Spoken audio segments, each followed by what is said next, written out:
Hi friends, I'm Rochelle Potkar, and today once again I bring to you an Indian English poet and his works. Nissim Ezekiel was born in 1924 and he belonged to a Marathi-speaking Jewish community known as the Bnei Israel. In 1952, his first book, A Bad Day, was published.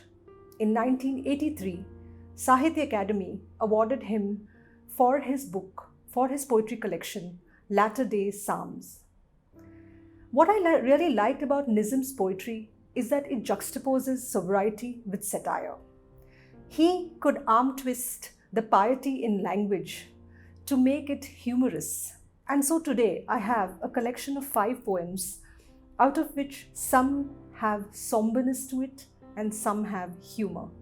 So let us look at his first poem, Night of the Scorpion, which is part of the syllabus in India and Colombia. I remember the night my mother was stung by a scorpion. 10 hours of steady rain had driven him to crawl beneath a sack of rice. Parting with his poison, flash of diabolic tail in the dark room, he risked the rain again. The peasants came like swarms of flies and buzzed the name of God 100 times to paralyze the evil one. With candles and with lanterns, throwing giant scorpion shadows on the mud-baked walls, they searched for him. He was not found. They clicked their tongues. With every movement that the scorpion made, his poison moved in mother's blood, they said. May he sit still, they said. May the sins of your previous birth be burned away tonight, they said. May your suffering decrease the misfortunes of your next birth, they said. May the sum of all evil balanced in this unreal world against the sum of good become diminished by your pain. May the poison purify your flesh of desire and your spirit of ambition, they said. And they sat around on the floor, with my mother in the center, the peace of understanding on each face. More candles, more lanterns, more neighbors, more insects, and the endless rain. My mother twisted through and through, groaning on a mat. My father, skeptic, rationalist, trying every curse and blessing, powder, mixture, herb, and hybrid. He even poured a little paraffin upon the bitten toe and put a match to it. I watched the flame feeding on my mother. I watched the holy man perform his rites to tame the poison with an incantation. After 20 hours, it lost its sting. My mother only said, "Thank God the scorpion picked on me and spared my children." Nissim worked as an advertising copywriter. He worked as a general manager in a picture frame company. He even edited a magazine, a literary monthly called Jumbo. He edited Poetry India and was the critic of the Times of India. He headed the English department of Bombay College, Bombay. While I was reading the biography of Nissim, I realized that he was more unruly and wild in his poetry. And that made me think of the duality that artists and poets face. What they are in life and what they might be in their art can be 2 different personas. I must read this poem Soap to you, which has caused me great amounts of entertainment. Soap. Some people are not having manners. This I'm always observing. For example, other day I find I'm needing soap for ordinary washing myself purposes. So I am going to one small shop nearby in my lane and I'm asking for well-known brand soap. That shopman, he's giving me soap, but I'm finding it defective version. So I'm saying very politely, though in Hindi I'm saying it, and my Hindi is not so good as my English. Please to excuse me, but this is defective version of well-known brand soap. That shopman is saying, and very rudely he is saying it. What is wrong with soap? Still I am keeping my temper and repeating very smilingly, please to note this defect in soap, and still he is denying the truth. So I am getting very angry that time, and with loud voice I am saying, you are blind or what? Now he is shouting, you are calling me blind or what? Come outside, I will show you. Then I am shouting that you will show me, which I haven't got already. It is vulgar thing to say, but I'm saying it. Now small crowd is collecting. And shopman is much bigger than me. And I'm not caring so much for small defect in well-known brand soap. So I'm saying, all right, okay. This time I will take, but not next time. Soap. There's another poem here which again arm twists the piety of language, but tells so much, like light that falls from the cracks, the disrepair of glass. It's called The Professor. Remember me? I'm Professor Seth. Once I taught you geography. Now I'm retired, though my health is good. My wife died some years back.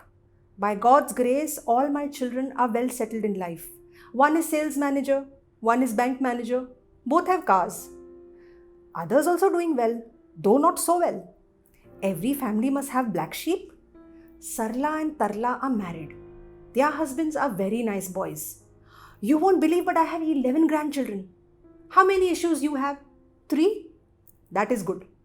These are days of family planning. I'm not against. We have to change with times. Whole world is changing. In India also, we are keeping up. Our progress is progressing. Old values are going, new values are coming. Everything is happening with leaps and bounds. I'm going out rarely now and then. Only this is the price of old age. But my health is okay. Usual aches and pains. No diabetes, blood pressures, no heart attack. This is because of sound habits in youth. How is your health keeping? Nicely? I'm happy for that. This year I'm 69 and hope to score a century. You were so thin, like stick. Now you are man of weight and consequence. That is good joke. If you are coming again this side by chance, visit please my humble residence also. I'm living just on opposite house's backside. Whenever I think about Bombay poets, I always think about the city they curate. Because every artist, no matter where they lived, in refuge or in their original native places, they always curated the land. They curated the moon over that land. They curated the groundwater under that land. Somewhere I'm always curious to see what Nissim thought of Bombay in The Island. Unsuitable for song as well as sense, the island flowers into slums and skyscrapers, reflecting precisely the growth of my mind. I'm here to find my way in it. Sometimes I cry for help, but mostly keep my own counsel. I hear distorted echoes of my own ambiguous voice and of dragons claiming to be human. Bright and tempting breezes flow across the island, separating past from the future. Then the air is still again. As I sleep, the fragrance of ignorance. How delight the soul with absolute sense of salvation. How hold to a single willed direction. I cannot leave the island. I was born here and belong. Even now, a host of miracles hurries me a daily business, minding the ways of the island as a good native should, taking calm and clamor in my stride. Island. And now we move to the last poem, Minority poem. In fact, I'm surprised that a title like this exists, called Minority poem. This itself gave me some bit of curiosity, and that's why I have it here. In my room, I talk to my invisible guests. They do not argue, but wait. Till I'm exhausted, then they slip away with inscrutable faces. I lack the means to change their amiable ways, though I love their gods. It's the language really separates whatever else is shared. On the other hand, everyone understands Mother Teresa. Her guests die visibly in her arms. It's not the mythology or the marriage customs that you need to know.